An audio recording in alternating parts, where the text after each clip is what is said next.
ओम श्री परमात्मने नमः। ओम नमो भगवते वासुदेवाय। ओम श्री कृष्णाय नमो नमः। आज श्रीमद् भागवत महापुराण पंचम स्कंद के 26वें अध्याय की आखिरी कथा में हम सुन रहे हैं आज नरकों के विभिन्न गतियों का वर्णन। राजा परीक्षित ने श्री शुकदेव मुनि से पूछा कि हे महर्षि, लोगों को जो ये ऊंची नीची गतियां प्राप्त होती हैं, उनमें इतनी भिन्नता क्यों है? तब श्री सुखदेव जी ने परीक्षित से कहा कि हे राजन, कर्म करने वाले पुरुष सात्विक, राजस और तामस 3 प्रकार के होते हैं तथा उनकी श्रद्धाओं में भी भेद रहता है। इस प्रकार स्वभाव और श्रद्धा के भेद से उनके कर्मों की गतियां भी भिन्न भिन्न होती हैं और न्यूना अधिक रूप में ये सभी गतियां सभी कर्ताओं को प्राप्त होती हैं। इसी प्रकार निषिद्ध कर्म रूप पाप करने वालों को भी उनकी श्रद्धा की असमानता के कारण समान फल नहीं मिलता। अतः अन आदि अविद्या के वशीभूत होकर कामना पूर्वक किए हुए उन निषिद्ध कर्मों के परिणाम में जो हजारों तरह की नारकी गतियां होती हैं, उनका विस्तार से वर्णन करेंगे। यह सुनकर राजा परीक्षित ने पूछा कि हे भगवान, आप जिनका वर्णन करना चाहते हैं वे नरक इसी पृथ्वी के कोई देश विशेष हैं अथवा त्रिलोकी से बाहर या इसी के भीतर किसी जगह में हैं? तब श्री शुकदेव मुनि ने राजा परीक्षित से कहा कि हे राजन, वे त्रिलोकी के भीतर ही हैं तथा दक्षिण की ओर पृथ्वी से नीचे जल के ऊपर स्थित हैं। इसी दिशा में अग्निश्वात आदि पितृगण रहते हैं। वे पितृगण अत्यंत एकाग्रता पूर्वक अपने वंशधरों के लिए मंगल कामना किया करते हैं। उस नरकलोक में सूर्य के पुत्र पितृराज भगवान यम अपने सेवकों के सहित रहते हैं तथा भगवान की आज्ञा का उल्लंघन न करते हुए अपने दूतों के द्वारा वहां पर लाए हुए मृत प्राणियों को उनके दुष्कर्मों के अनुसार पाप का फल दंड देते हैं। हे परीक्षित, कोई कोई लोग नरकों की संख्या 21 बताते हैं। अब हम नाम, रूप और लक्षणों के अनुसार उनका क्रमशः तुमसे वर्णन करते हैं। उनके नाम ये हैं: तामिश्र, अंधतामिश्र, रौरव, महारौरव, कुंभीपाक, कालसूत्र, असीपत्रवन, शुकरमुख, अंधकूप, कृमि भोजन, संदश, तप्त शुर्मी, वज्रकंटक, शालमली, वैतरणी, पुयोद, प्राणरोध, विशसन, लालाभक्ष, सारमेयादन, एविची और अह्यपान है। इनके सिवा शारकर्दम, रक्षोगण भोजन, शूलप्रोत, दंदशूक, एवट निरोधन, पर्यावर्तन और सूचिमुख हैं। ये 7 और मिलाकर कुल 28 नरक तरह तरह की यातनाओं को भोगने के स्थान हैं। जो पुरुष दूसरों के धन, संतान अथवा स्त्रियों को हरण करते हैं, उसे अत्यंत भयानक यमदूत कालपाश में बांधकर बलात् तामिश्र नरक में गिरा देते हैं। उस अंधकार में नरक में उसे जल, अन्न न देना, डंडे लगाना और भय दिखलाना आदि अनेक प्रकार के उपायों से पीड़ित किया जाता है। इससे अत्यंत दुखी होकर वह एकाएक मूर्छित हो जाता है। उसी प्रकार जो पुरुष किसी दूसरे को धोखा देकर उसकी स्त्री को भोगता है, वह अंधता मिश्र नरक में पड़ता है। वहां की यातनाओं में पड़कर वह जड़ से कटे हुए वृक्ष के समान वेदना के मारे सारी सुध-बुध खो बैठता है और उसे कुछ भी नहीं सूझ पड़ता। इसी से इस नरक को अंधता मिश्र कहते हैं। जो पुरुष इस लोक में यह शरीर मैं ही हूँ और ये स्त्री धनादि मेरे हैं, ऐसी बुद्धि से दूसरे प्राणियों से द्रोह करके निरंतर अपने कुटुंब के ही पालन पोषण में लगा रहता है, वह अपना शरीर छोड़ने पर अपने पाप के कारण स्वयं ही रोरक नरक में गिरता है। इस लोक में उसने जिन जीवों को जिस प्रकार से कष्ट पहुंचाया होता है, परलोक में यम यातना का समय आने पर वे जीव रूरू होकर उसे उसी प्रकार कष्ट पहुंचाते हैं। इसलिए इस नरक का नाम रौरव है। रूरू सर्प से भी अधिक क्रूर स्वभाव वाले एक जीव का नाम है। ऐसा ही महारौरव नरक है। इसमें वह व्यक्ति जाता है जो और किसी की परवाह न करके केवल अपने ही शरीर का पालन पोषण करता है। वहां कच्चा मांस खाने वाले रूरू इसे मांस के लोभ से काटते हैं। जो क्रूर मनुष्य इस लोक में अपना पेट पालने के लिए जीवित पशु या फिर पक्षियों को रांधता है।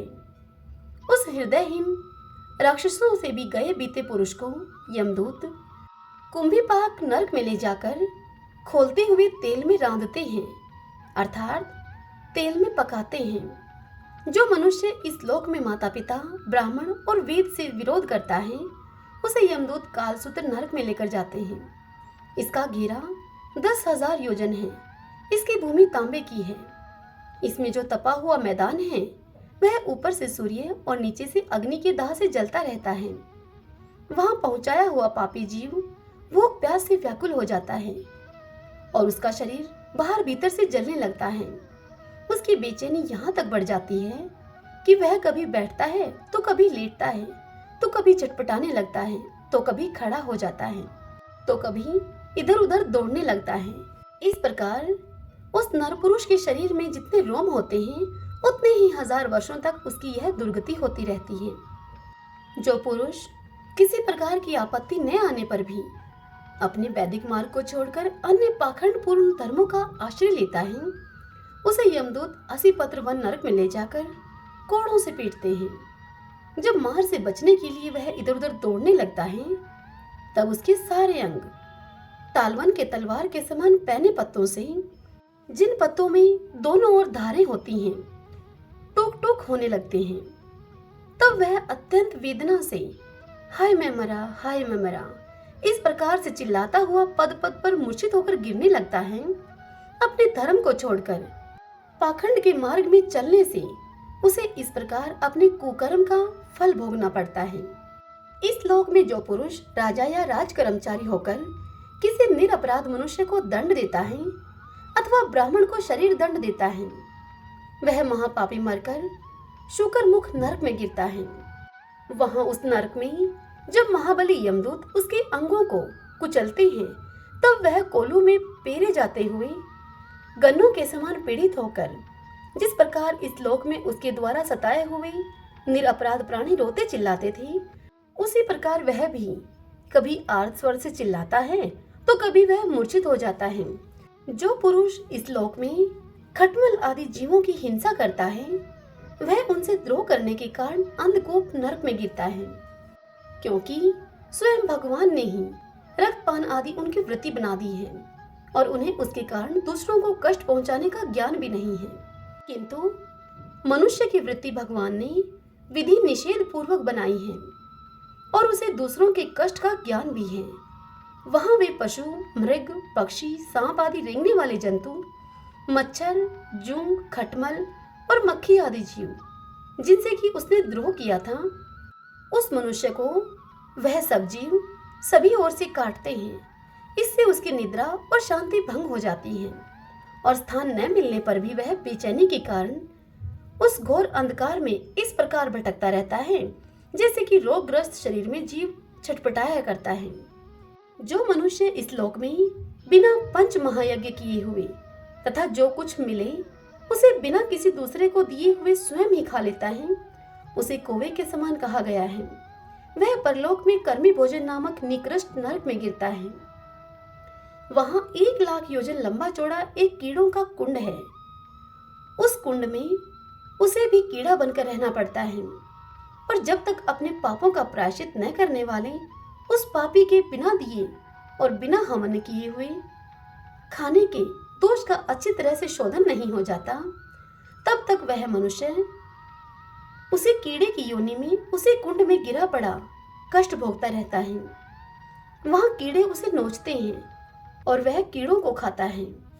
हे राजन, इस लोक में जो व्यक्ति चोरी और बरजोरी से ब्राह्मण के अथवा आपत्ति का समय न होने पर भी किसी दूसरे पुरुष के स्वर्ण और रत्न आदि का हरण करता है, उसके मरने पर यमदूत उसे संदश नामक नरक में ले जाकर तपाए हुए लोहे के गोलों से दागते हैं और संडसी से उसकी खाल नोचते हैं। इस लोक में यदि कोई पुरुष अगम्या स्त्री के साथ संभोग करता है अथवा कोई स्त्री अगम्य पुरुष से व्यभिचार करती है, तो यमदूत उसे तप्त शुर्मी नामक नरक में ले जाकर उसे कोड़ों से पीटते हैं तथा पुरुष को तपाए हुए लोहे की स्त्री मूर्ति से और स्त्री को तपाई हुई पुरुष प्रतिमा से आलिंगन कराते हैं।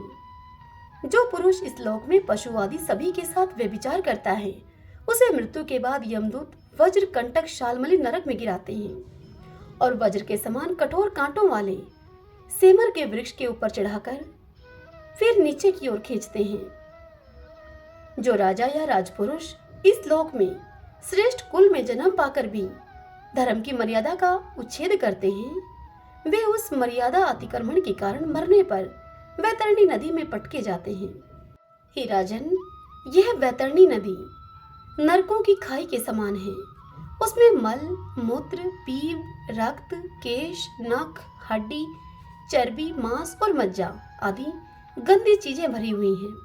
वहां गिरने पर इन्हें इधर उधर से जल के जीव नोचते हैं, किंतु उससे इनका शरीर नहीं छूटता।